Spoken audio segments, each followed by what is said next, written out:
Buenos días.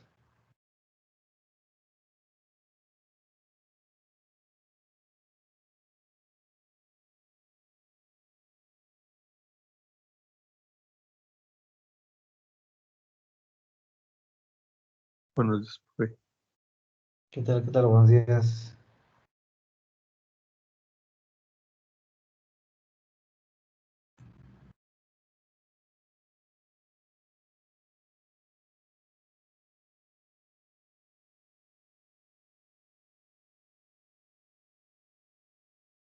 Vamos a dar 2 minutitos y comenzamos.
Muy bien, pues vamos comenzando. ¿Ya están viendo aquí mi pantalla? El pizarroncito.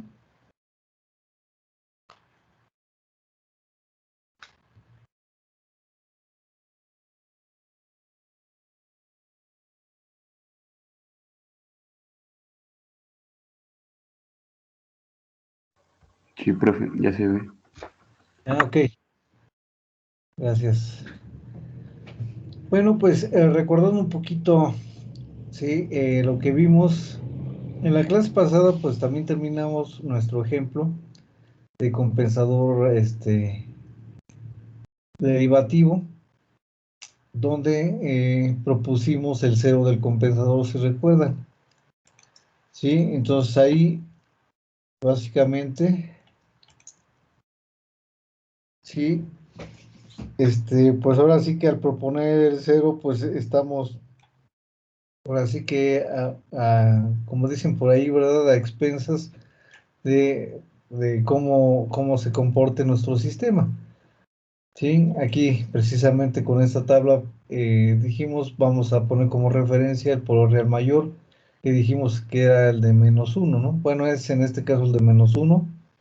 ¿Sí? Y propusimos un 0 antes, 0.75 en -1, que dijimos que esto se le llama cancelación de polos, y después después, ahora sí que después de ese polo real mayor, que lo propusimos de -1,5.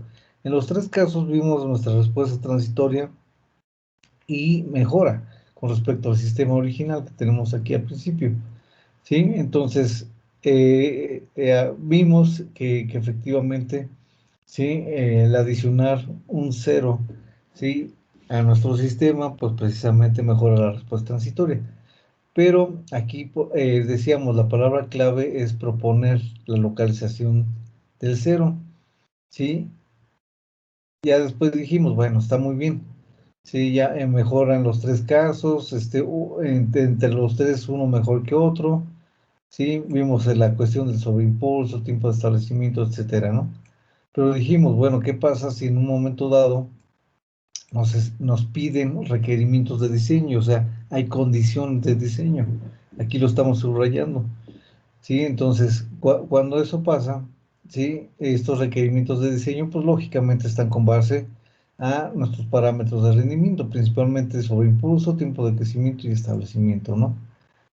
Entonces, si nos piden requisitos para diseñar nuestro compensador derivativo, ¿sí? Entonces tenemos que utilizar un método, que es el que estamos viendo, es un método gráfico finalmente, ¿sí? Donde sí, con base a los requerimientos que nos dan. Decíamos en su momento, bueno, pues a fin de cuentas, cuando nos piden un porcentaje de sobreimpulso de tanto valor, o tiempo de crecimiento, tiempo de establecimiento, pues básicamente de manera indirecta nos están proporcionando el factor de amortiguamiento y omega n, ¿sí? Y con los cuales, sí, podemos construir las raíces dominantes. Pero precisamente gracias a que esas raíces dominantes, ¿sí? Están con base al factor y a omega n que surgen de los requerimientos de diseño, pues estas raíces dominantes se le llaman raíces dominantes deseadas, ¿verdad? Porque son las raíces dominantes que se supone van a cumplir finalmente, ¿sí? Con este porcentaje o con este tiempo de crecimiento o con este tiempo de establecimiento, ¿ok? Entonces para esto es un método, hasta eso muy sencillo, pero es un método gráfico. Aquí lo tenemos, se lo está diciendo, sí, que efectivamente es un método gráfico para encontrar el polo deseado del compensador, ¿sí? Entonces aquí pusimos las cuatro pasos,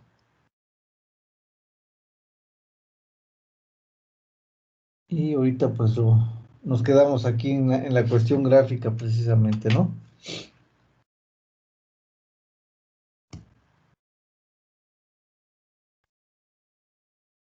Bueno, entonces, se supone, como dijimos en un principio aquí de este método, ¿sí? Tenemos ciertos requisitos de diseño, ¿sí? Por ejemplo, el sobreimpulso, lo decíamos casi siempre, pues este es un requerimiento de diseño importante, ¿no?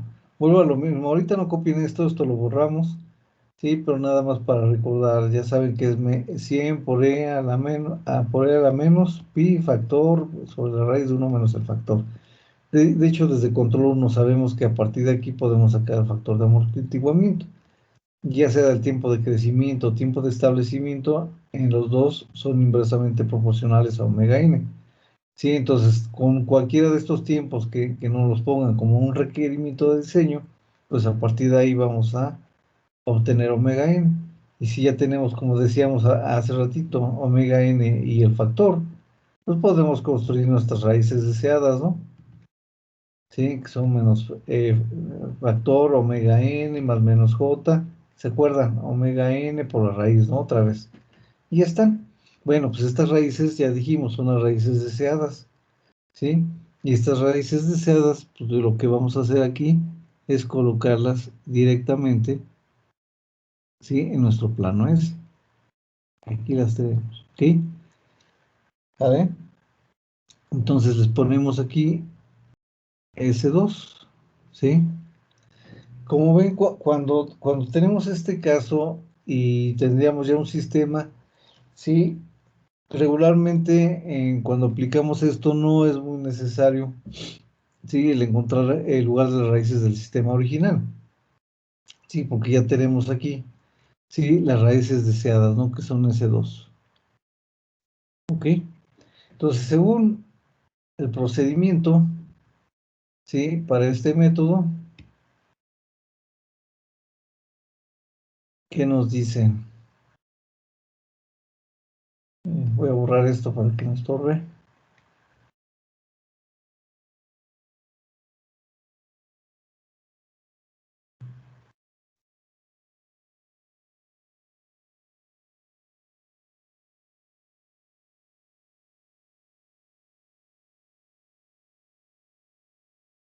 Ahí está.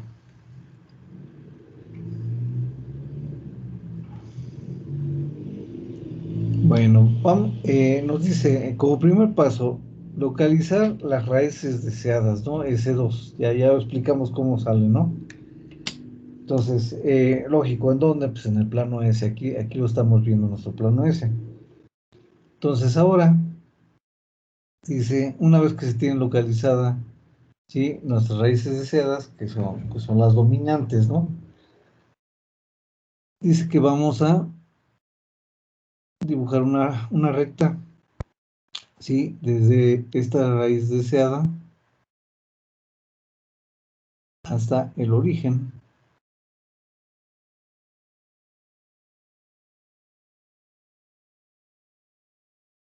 de nuestro plano S.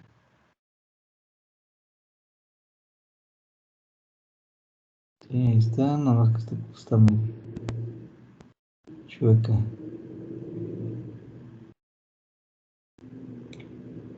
Bueno, ahí está.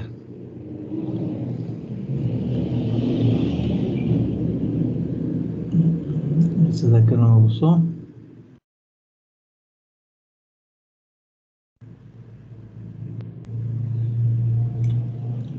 Ahí está, ¿no? Entonces localicen sus raíces deseadas en el plano S, dibujan una recta desde la raíz al origen del plano S y después también una recta.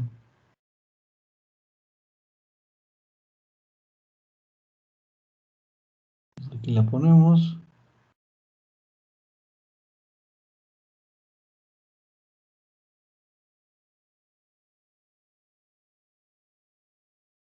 Una recta a la izquierda.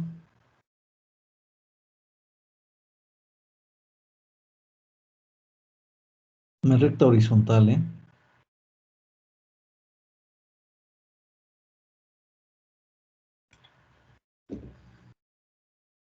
Ahí está.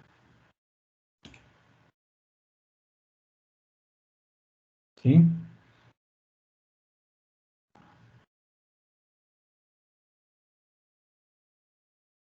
A ver, dice localizar la raíz deseada, S2, ya está. Dibujar una línea desde esta raíz al origen del plano S, ya la tenemos. Posteriormente dibujar otra línea a la izquierda de la raíz S2, ya está. Luego nos piden que bisectemos el ángulo, ¿sí?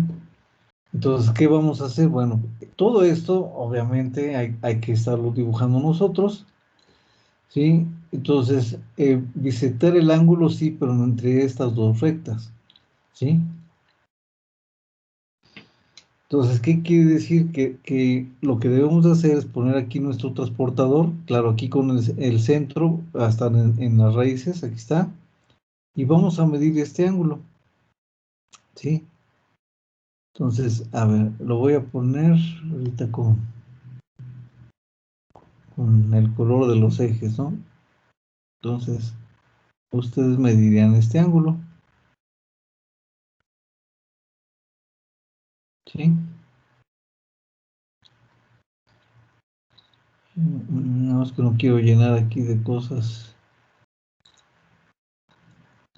Bueno, lo voy a poner así, esta gama, ¿no?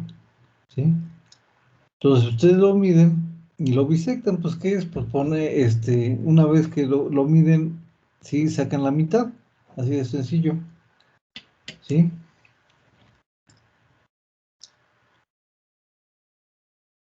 Entonces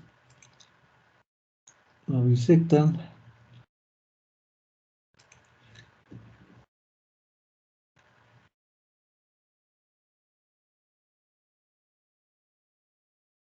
Entonces, a partir de este mismo punto, que son nuestras raíces deseadas,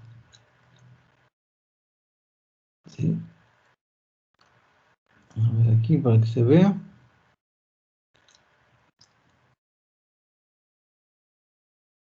Bueno, creo que estaba bien aquí.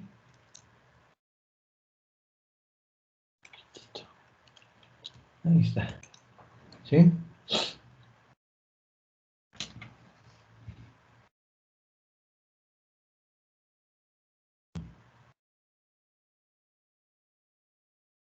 Entonces, este es el bisector, ¿ok?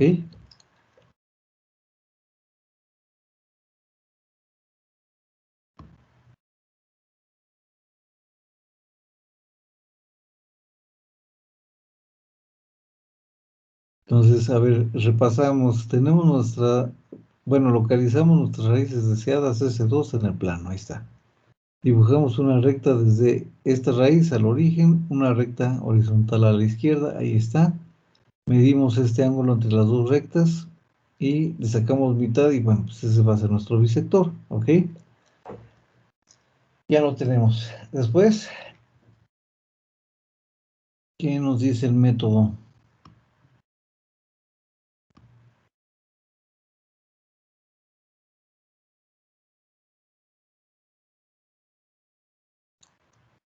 Bueno, aquí se alcanza a ver los bisectar el ángulo entre las dos líneas dibujadas en el paso 1, ya.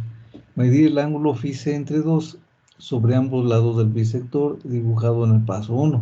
Ya tenemos el bisector. Entonces hay que medir, bueno, primero calcular FICE, lo dividimos entre 2 y dice aquí que lo vamos a medir sobre ambos lados.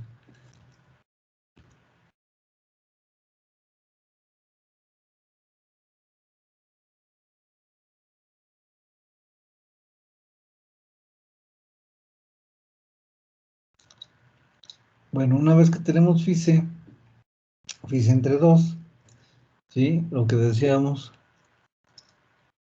van a poner otra vez su centro aquí, ¿sí? De su transportador en las raíces y 90 grados aquí sobre el bisector. Entonces, lógicamente van a medir FICE entre 2 en ambos lados, o sea, hacia la izquierda y hacia la derecha, ¿sí? Eso lo pongo de otro color. Quiere decir que van a medir hacia acá y van a medir hacia acá. ¿Quién es esto? Ah, perdón. A ver aquí.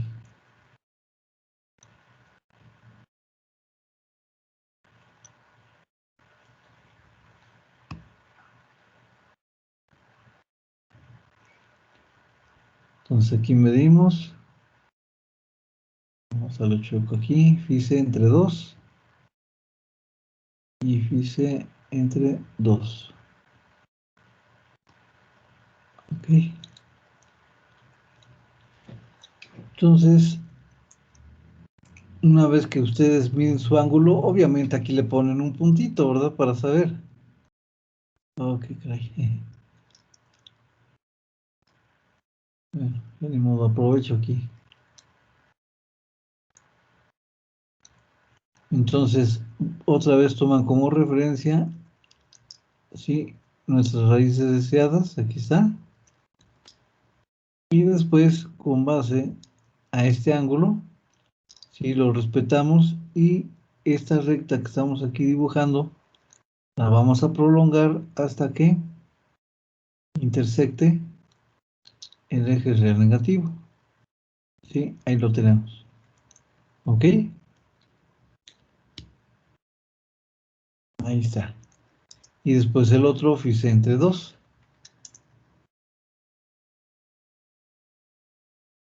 Entonces otra vez tomo aquí.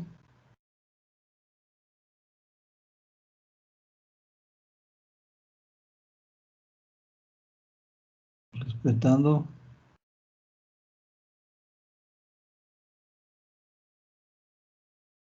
Aquí me salió medio raro, pero bueno.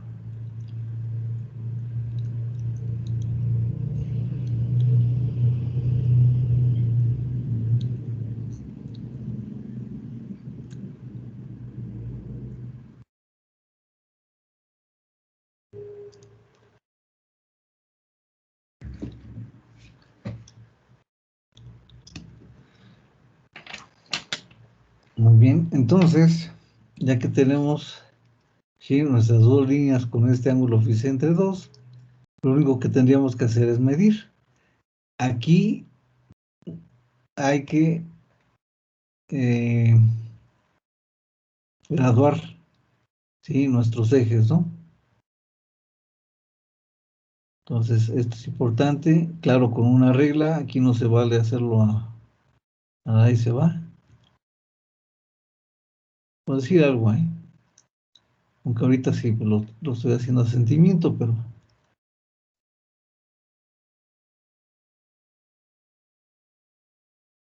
bueno. Entonces, la intersección de la primera recta, la que está más cerca, en este caso del origen, sí, nos va a dar precisamente el cero del compensador.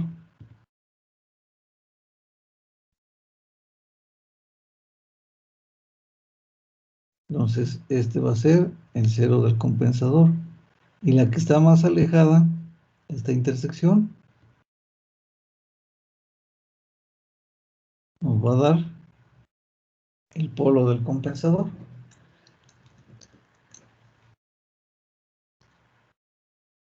Entonces, es muy, muy simple, ¿no?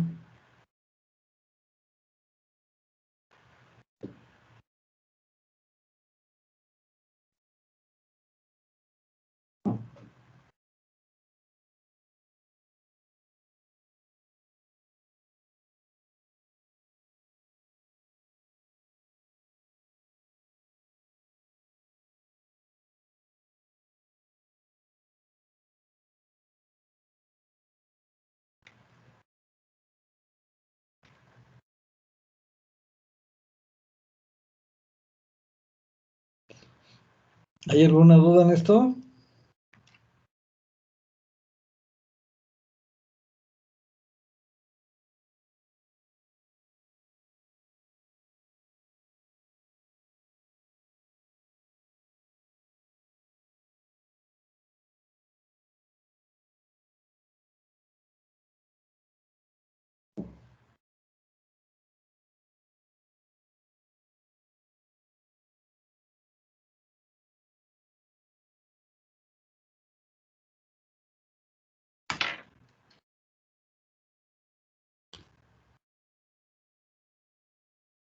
No, profe. Muy bien.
¿Ya copiaron la gráfica?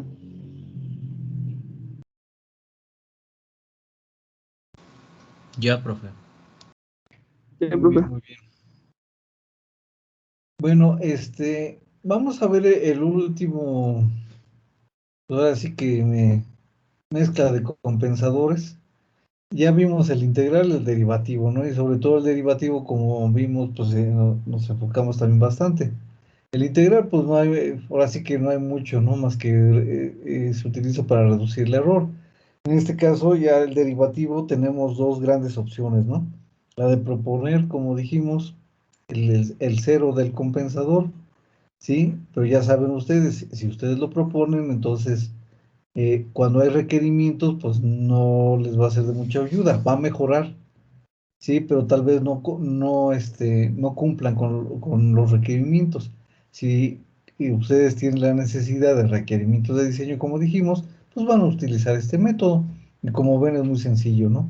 Sí, entonces tienen requerimientos de sobreimpulso o tiempos, de ahí sacan factor y omega n, construyen sus raíces dominantes, las colocan aquí, ¿sí? ¿Qué hice? Sobre el eje, sobre el plano S, ¿sí? Aquí la tenemos, ¿sí? Y aplican el método gráfico, ¿verdad? Que otra vez lo repito así rápido, ¿sí? ¿Qué dijimos que era? ¿Sí? Una recta desde la raíz dominante al origen, una a la izquierda, ¿sí? Ustedes con su transportador miden este ángulo, ¿sí? Una vez lo que lo midan, lo dividen a la mitad y una vez que lo tengan a la mitad, pues ponen aquí su bisector, calculan su phi c que viene aquí arriba, ¿sí? Que es 1 más 2m por 180, ¿sí? Menos el ángulo de x evaluado en S2. Ahí está, ¿sí? En este caso, póngale ahí como notita ya de entrada y para no hacer, como dicen ahí, más ruido. Sí, regularmente ya M por default se pone de cero. Aquí por eso lo estoy encerrando, ¿sale? Entonces, en realidad, ¿cómo sacan este FICE? Pues simplemente 180 menos el ángulo de GX evaluado en S2. ¿Sí? Entonces, ustedes van a tener su función de transferencia GX y la evalúan en S2 directamente y ya estuvo. ¿Sí? Entonces, ese es su FICE. ¿Sí? Una vez que lo tengan, por decir, me salió 30 grados, ¿no? Entonces, pongo aquí mi transportador 15 a la izquierda y 15 a la derecha, que es la mitad, ¿no? 33,2. Entonces, aquí pongo un puntito nada más para ponerlo como referencia, ¿sí? Y trazo una recta, igual acá, fíjense entre 2 del lado derecho del bisector, trazo también mi recta respectiva, ¿sí? Pero acuérdense, tienen que intersectar o tienen que llegar al eje real negativo para que lo podamos medir, perdón, ¿sí? Entonces, por eso les recomendaba, esto debe de estar graduado, ¿sí? Para que entonces yo cuente cuántos números tengo aquí, hasta que ya llegue al cero, al polo, y ese va a ser el cero del compensador y el polo del compensador, ¿sí? Y ya tendríamos ahí nuestro compensador de forma gráfica, ¿no? Y se supone que esos valores del cero y del polo del compensador van a cumplir con los requerimientos de diseño, ¿sale? Pues está sencillo, ¿no? Ok, por último, entonces vamos a ver, ¿sí? Como estamos viendo aquí, el compensador integral derivativo. ¿Cuándo se aplica? Pues cuando tengamos un error en estado estacionario y al mismo tiempo la respuesta transitoria del sistema sea deficiente. Acuérdense que seguimos hablando de un sistema estable, ¿no?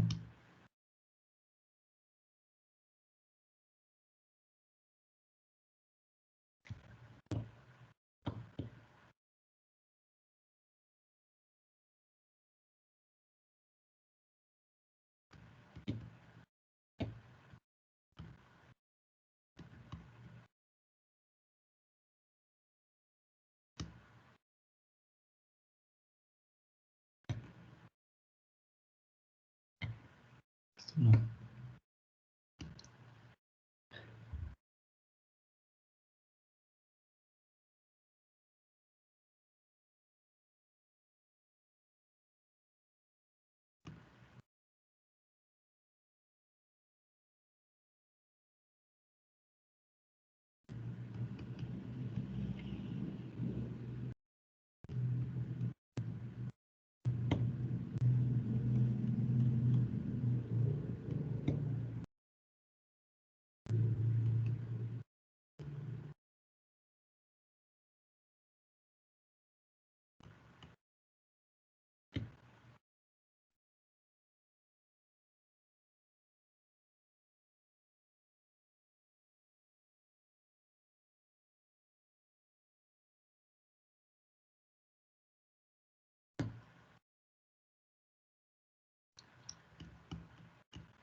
¿Ya terminaron de copiar?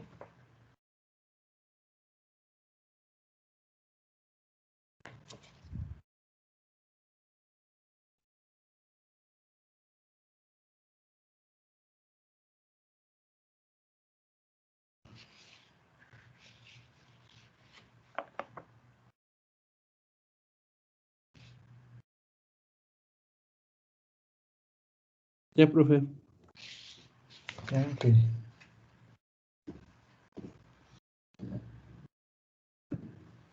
Bueno, entonces aquí pues estamos aclarando, ¿verdad? Que un compensador integral derivativo, pues lo vamos a utilizar cuando tengamos ahora sí que los dos problemas presentes, ¿no? ¿A qué nos referimos?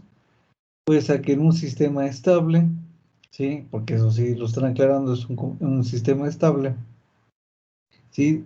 Tenga un error en estado estacionario y al mismo tiempo la respuesta transitoria sea deficiente, o sea, lento, oscilatorio, etcétera. Entonces, ¿qué se debe de hacer? Pues aplicar precisamente al mismo tiempo un compensador integral y un derivativo. Para corregir el integral, pues ya sabemos el error y el derivativo, la respuesta transitoria. Entonces, por lo mismo dice aquí, bueno, eso que ya sabemos y que lo hemos visto, ¿sí? En las secciones anteriores, pues lo podemos resumir, ¿no? Aquí en el punto 1 dice la inserción de un compensador integral en serie con la planta. Sí, ¿qué es lo que regularmente hace? ¿Y qué es lo que queremos? Que aumente la ganancia, ¿verdad? Para reducir el error. Recuérdense que cuando se presenta un error en estado estacionario, es un error, o sí, pues es un error producido por falta de proporción entre la salida y la entrada. Entonces, ¿qué es lo que regularmente hacemos como solución? Pues aumentar la ganancia, ¿no?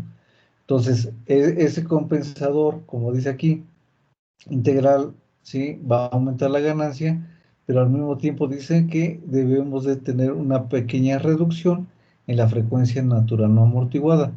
Es otra forma de decir lo mismo que hemos estado trabajando, ¿sí? Acuérdense que cuando vimos el compensador integral, dijimos, bueno, lo que pasa es que al aumentar la ganancia se va a reducir el rango de estabilidad, ¿sí? Pero también al mismo tiempo es un efecto en omega n, ¿sí?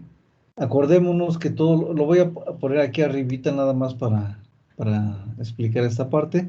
Acuérdense que todos los tiempos de establecimiento, tiempo de crecimiento, todos son inversamente proporcionales a quién, a omega n, ¿sí? Entonces, esa reducción en el rango de estabilidad hace que omega n se reduzca cuando aplicamos un compensador integral. Pero esa reducción, acuérdense que es mínima, ¿sí? Y lo aclaramos, igual cuando se reduce el rango de estabilidad, también esa reducción es mínima. Y lo vimos, es natural, ¿sí? Cuando aplicamos un compensador integral, ¿sí? O sea, es algo que pasa, es inevitable, estamos de acuerdo, pero esa reducción debe de ser mínima. Entonces, al ser mínima, estos tiempos, ¿sí? Se reducen, sí, pero de forma mínima. Sí, perdón, se reducen, aumentan, perdón. Lo que se reduce es omega n, se reduce poquito, y en este caso el tiempo de establecimiento, por ejemplo, y el tiempo de crecimiento crecen, sí, pero crecen también de una forma mínima, ¿de acuerdo? Pero ya lo dijimos, es el precio que pagamos por el compensador integral, no hay de otra, ¿sí? Pero ya dijimos, para eso estamos poniendo un compensador para que pueda aumentar la ganancia, reducir el error, ¿sí? Alterando lo menos posible el rango de estabilidad, o en otras palabras, como ahorita nos lo está diciendo, reduciendo en lo mínimo a omega n. Entonces podemos decir que estos tiempos sí se alteran, pero también la alteración es mínima, es lo que queremos, ¿no? Ya lo dijimos desde un principio, no queremos componer una cosa y descomponer otra, ¿sí? Eso es lo que no se quiere, ¿ok?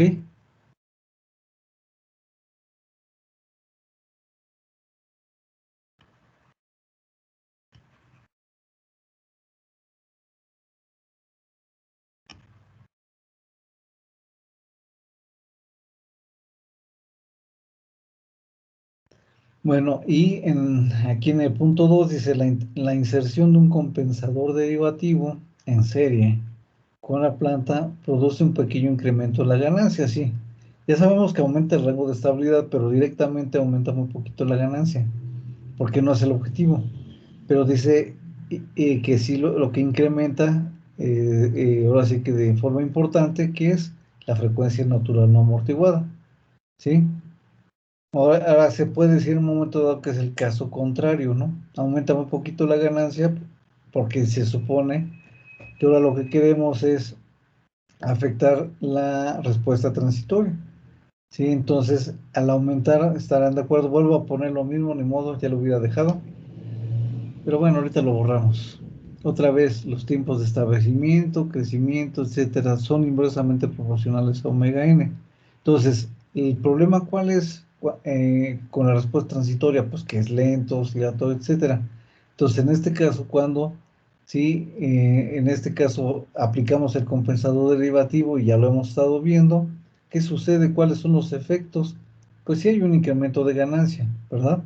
Pero el incremento fuerte, ¿dónde está? Pues en la frecuencia natural no amortiguada, omega n, ¿sí? Entonces, cuando esta crece de forma importante, están de acuerdo que estos tiempos, el de crecimiento, establecimiento, se reducen bastante. Esa es la idea. Entonces, por eso el tiempo de crecimiento, acuérdense, por ejemplo, ese es una medida de la velocidad de la respuesta. Entonces, si era lento, al nosotros aumentar de forma importante aquí lo que es omega n, pues este tiempo se reduce, entonces es inversamente proporcional. ¿Estamos de acuerdo? Sí, entonces eso es lo que debe de hacer un compensador derivativo, ¿no? Entonces, cuando tenemos los dos problemas, pues aplicamos los dos al mismo tiempo, así de sencillo, ¿no? Y se deben de producir estos efectos que acabamos de explicar, ¿no? Y que ya los vimos de forma independiente, ¿sí? ¿Hasta aquí alguna duda que tengan?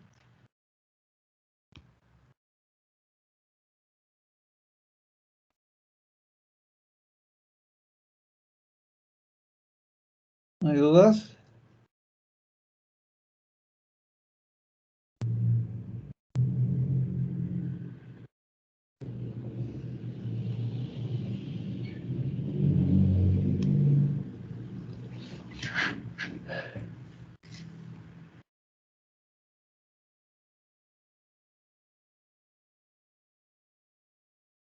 No, profe. Ok, No, profe. muy bien, muy bien.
¿Ya copiaron esta parte?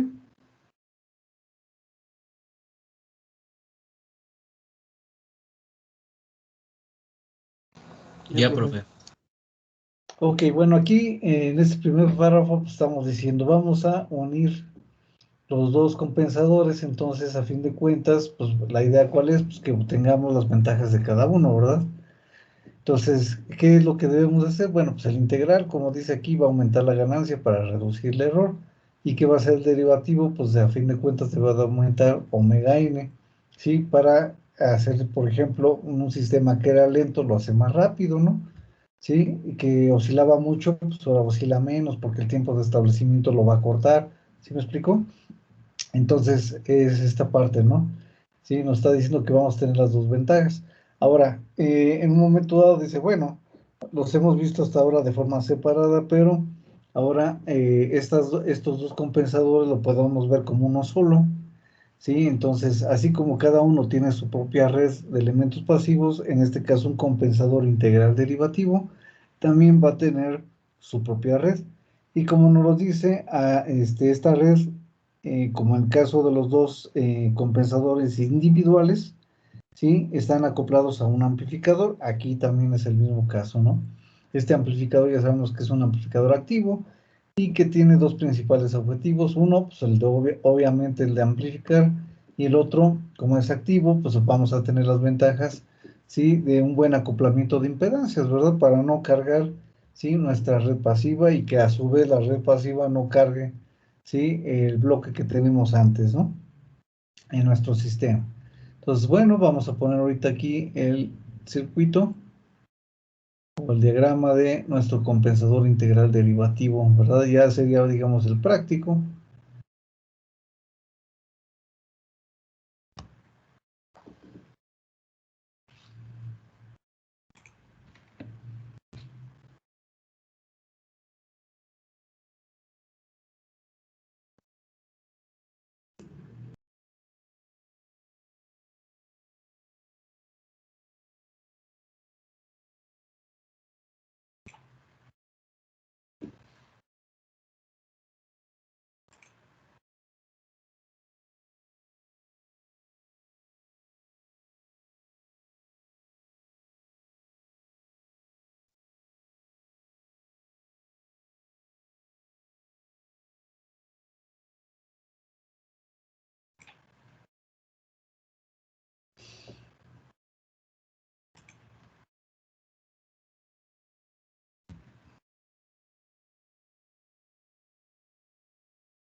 ¿Ya copiaron aquí el diagramita?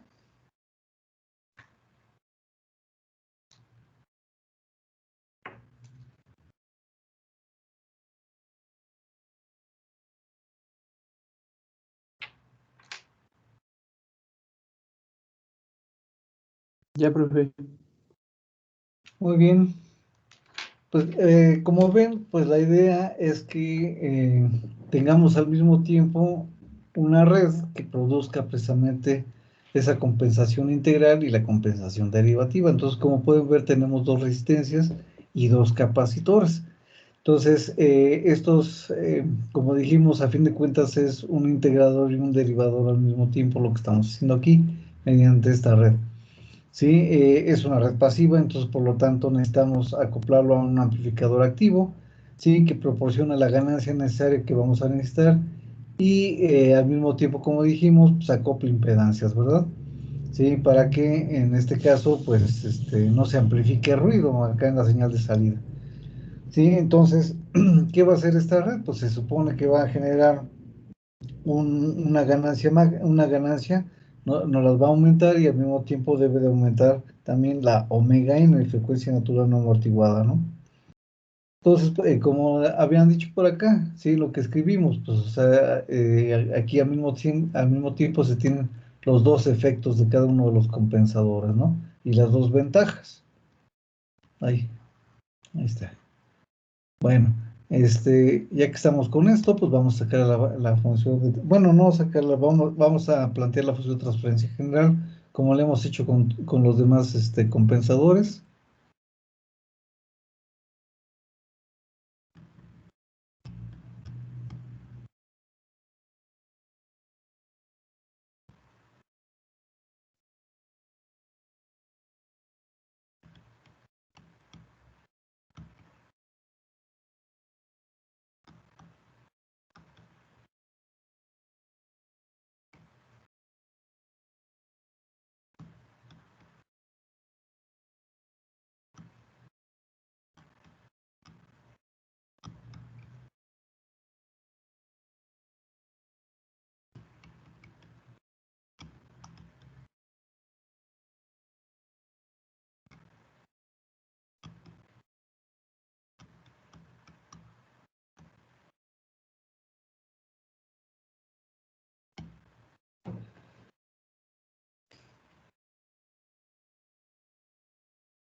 Muy bien, entonces es la función de transferencia. Como vemos, pues podemos tener dos ceros y dos polos, ¿no?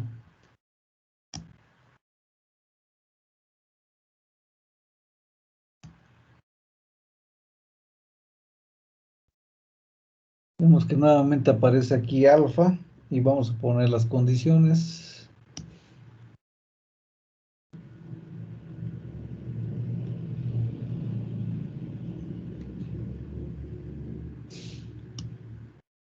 Entonces aquí alfa debe de ser mayor que 1. Y también nos dicen que T1 debe ser mayor que T2.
Bueno, entonces aquí nos dan ciertas condiciones. Dice que alfa debe ser mayor que 1 y T1 mayor que T2. Entonces, como hay dos ceros y dos polos, ¿sí? Aquí ya nos separan o nos dicen qué cero y qué polo corresponde a cada compensador. Entonces, todo lo que vemos con T1, ¿sí? 1 más T1 por S sobre 1 más alfa T1 por S, pues corresponde al compensador integral. Y acá abajito dice 1 más T2 por S sobre 1 más T2 en alfa por S corresponde al compensador derivativo, ¿no? Al menos para que sepamos, ¿sí? A qué corresponde cada cero y cada polo, ¿sí?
¿Ya copiaron esta parte?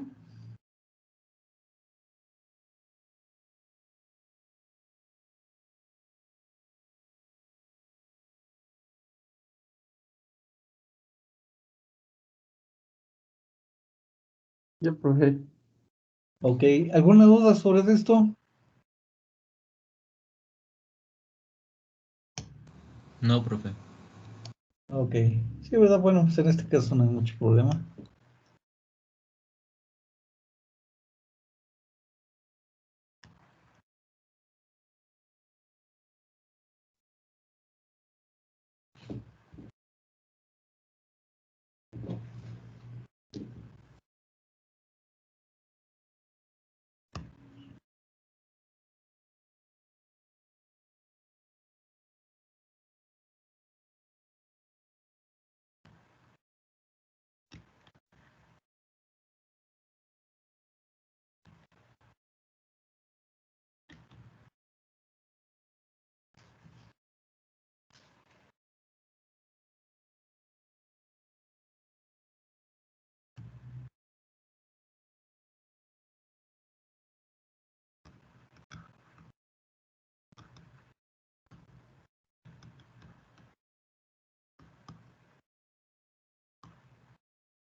A ver, lo de acá arriba, pues como pueden ver, relaciona T1 y T2, básicamente son las componentes de los compensadores de forma teórica, ¿no? Y lo están, como ven, igualando con lo que le corresponde a las resistencias y capacitores, ¿no?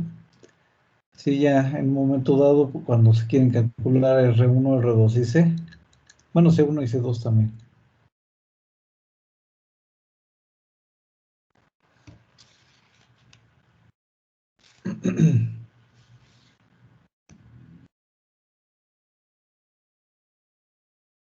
¿Este párrafo ya lo copiaron?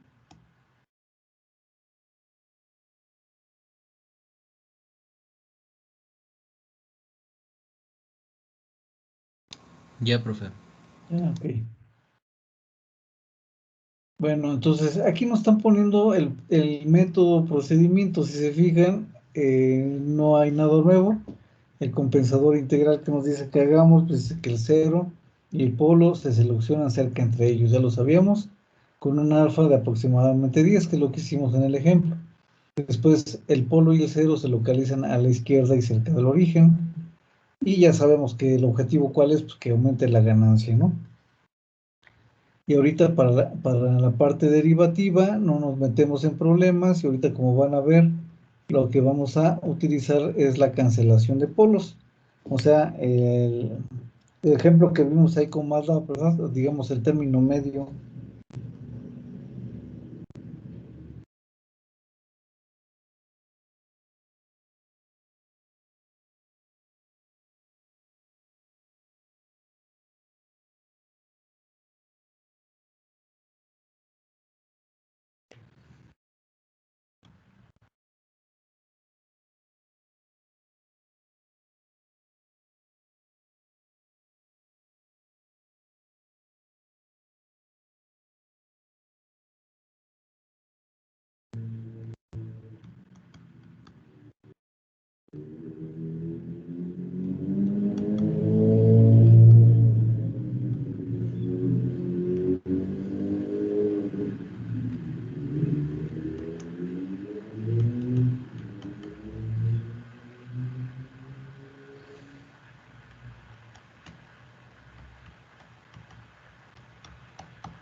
Bueno, aquí como ven en el último punto, dice para la componente derivativa, ¿verdad? Aquí pues no nos metemos en problemas, entonces, como pueden ver, estamos aplicando la cancelación de polos, entonces nos vamos rápido, así que ya sabemos que el 0, ¿sí? Es el bueno en el compensador derivativo, entonces ustedes nada más buscan su polo real mayor, y en este caso pues le ponen el mismo valor y nos quitamos de problemas, ¿no? Entonces ya sabemos que va a mejorar nuestro sistema y va a mejorar, digámoslo así, de una forma equilibrada, ¿de acuerdo? Sí, entonces de esa manera pues fácilmente podemos encontrar el 0 del compensador, por eso dice aquí que se superpone, ¿no?, al polo real mayor del sistema original. ¿Qué va a producir esto? Pues va a producir que las ramas se muevan a la izquierda o se desplacen a la izquierda de J omega en el plano S, y ya sabemos que el efecto también tiene que ver con omega n, la va a aumentar. Entonces ya sabemos, y lo hemos estado diciendo desde hace ratito, todos los tiempos son inversamente proporcionales a omega n. Entonces si omega n aumenta, los tiempos se disminuyen, ¿sí? Entonces se hace más rápido el sistema y menos oscilatorio, y eso es bueno. O sea, en pocas palabras, sí, el tiempo de establecimiento se acorta, entonces se estabiliza más rápido, ¿no? ¿Sí? Entonces, básicamente eso estamos simplemente pues reuniendo lo que ya sabemos, ¿no? Muy bien, ¿hay alguna duda?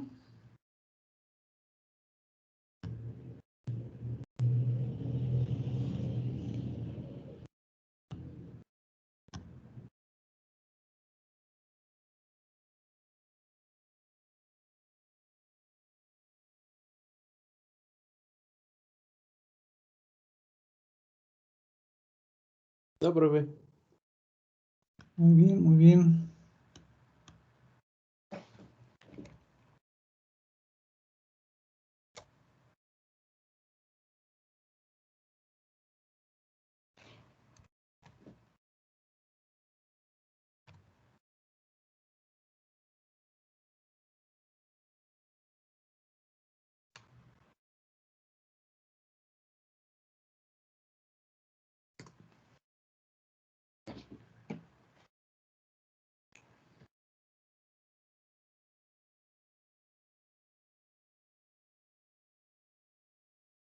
Bueno, si no hay dudas, ahí le dejamos. Que tengan buen día. Gracias, profe. Luego. De nada, que estén muy bien. Hasta luego. Nos vemos, Hasta luego, profe. profe. Hasta Gracias, luego. profe. De nada, que estén bien. Hasta luego.